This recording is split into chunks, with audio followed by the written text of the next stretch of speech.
ചുട്ടുപൊള്ളുന്ന വേനൽ ചൂടിനേക്കാൾ കടുത്ത രാഷ്ട്രീയ ചൂടിലാണ് ഇപ്പോൾ ബംഗാൾ കത്തുകയാണ്.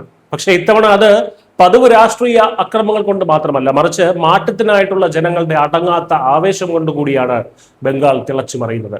15 വർഷം നീണ്ട തൃണമൂൽ കോൺഗ്രസ് ഭരണത്തിന് അന്ത്യം കുറിക്കാൻ പോളിംഗ് ബൂത്തുകളിലേക്ക് ഒരു സുനാമി പോലെയാണ് ബംഗാൾ ജനത ഇരച്ചെത്തിയത്.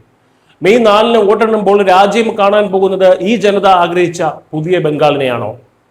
കമ്മ്യൂണിസ്റ്റ് ദുർഭരണത്തിൽ നിന്ന് ബംഗാളിനെ മോചിപ്പിക്കാൻ ഒരിക്കൽ രക്ഷയായി അവതരിച്ച മമത ഇന്ന് അതേ ജനങ്ങൾക്ക് മറുതയായി മാറിയോ?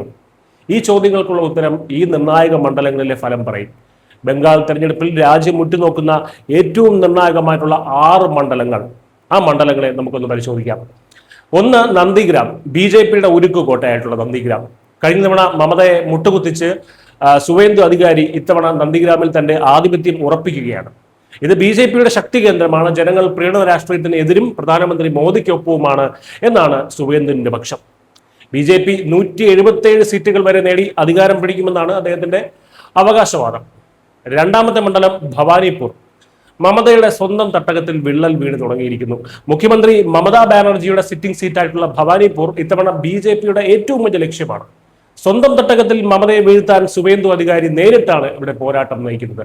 സ്ത്രീ സുരക്ഷയും തൊഴിലില്ലായ്മയും മമതയ്ക്ക് ഇവിടെ വലിയ തിരിച്ചടിയാകുമെന്നാണ് വിലയിരുത്തപ്പെടുന്നത്. മൂന്നാമത്തത് പാനിഹാട്ടി. ആർജിക്കർ ഇരയ്ക്ക് വേണ്ടിയുള്ള പോരാട്ടമാണ് ഇവിടെ നടക്കുന്നത്. ബംഗാളിനെ നടുക്കിയ ആർജിക്കർ മെഡിക്കൽ കോളേജ് കൊലപാതകവും പീഡനവും ഈ മണ്ഡലത്തെ വൈകാരികമായി സ്വാധീനിച്ചിട്ടുണ്ട്. കൊല്ലപ്പെട്ട ഡോക്ടറുടെ അമ്മ രത്ന ദേബ്നാഥാണ് ഇവിടെ BJP സ്ഥാനാർത്ഥി. മമതാ സർക്കാരിനോടുള്ള ജനങ്ങളുടെ കടുത്ത അമർഷവും ഇവിടെ വോട്ടായി മാറുന്ന കാഴ്ചയായിരിക്കും നമ്മൾ കാണുക. കൊൽക്കത്ത പോർട്ട്. തൃണമൂലിന്റെ കരുത്തനായിട്ടുള്ള ഫിർഹാദ് ഹക്കീമിനെതിരെ BJPയുടെ രാകേഷ് സിംഗ് ആഞ്ഞടിക്കുന്ന മണ്ഡലം. വോട്ടർ പട്ടികയിലെ വ്യാപകമായിട്ടുള്ള ക്രമക്കേടുകൾ ഇവിടെ ചർച്ചാ വിഷയമാണ്. ഒടുവിലത്തെ 2 മണ്ഡലങ്ങൾ ഇവയാണ്: ദംദം ഉത്തർ എന്ന മണ്ഡലവും ബരിയുപൂർ പശ്ചിം എന്ന മണ്ഡലവും. തൃണമൂലിന്റെ ഉറച്ച കോട്ടകളായി കരുതപ്പെട്ടിരുന്ന ഈ മണ്ഡലങ്ങളിൽ ഇത്തവണ BJP വലിയ മുന്നേറ്റമാണ് നടത്തുന്നത്. മന്ത്രി ചന്ദ്രിമ ഭട്ടാചാര്യയും സ്പീക്കർ ഭീമൻ ബാനർജിയും ഇത്തവണ കടുത്ത പോരാട്ടമാണ് നേരിടുന്നത്. ബംഗാളിലെ 294 സീറ്റുകളിലേക്കും നടന്ന വോട്ടെടുപ്പിൽ റെക്കോർഡ് പോളിംഗ് ആണ് രേഖപ്പെടുത്തിയിട്ടുള്ളത്. ഒന്നാം ഘട്ടത്തിൽ 93.2%, രണ്ടാം ഘട്ടത്തിൽ 91.7% വോട്ടർമാർ ബൂത്തിലെത്തി. ഇത്രയും വലിയ പോളിംഗ് സാധാരണയായി ഭരണമാറ്റത്തിന്റെ സൂചനയായിട്ടാണ് കണക്കാക്കപ്പെടുന്നത്. അഴിമതിയും ഗുണ്ടാവിളയാട്ടവും മടുത്ത ജനങ്ങൾ BJPയെ രക്ഷകരായി കാണുന്നു എന്നതിന്റെ തെളിവ് കൂടിയാണിത്.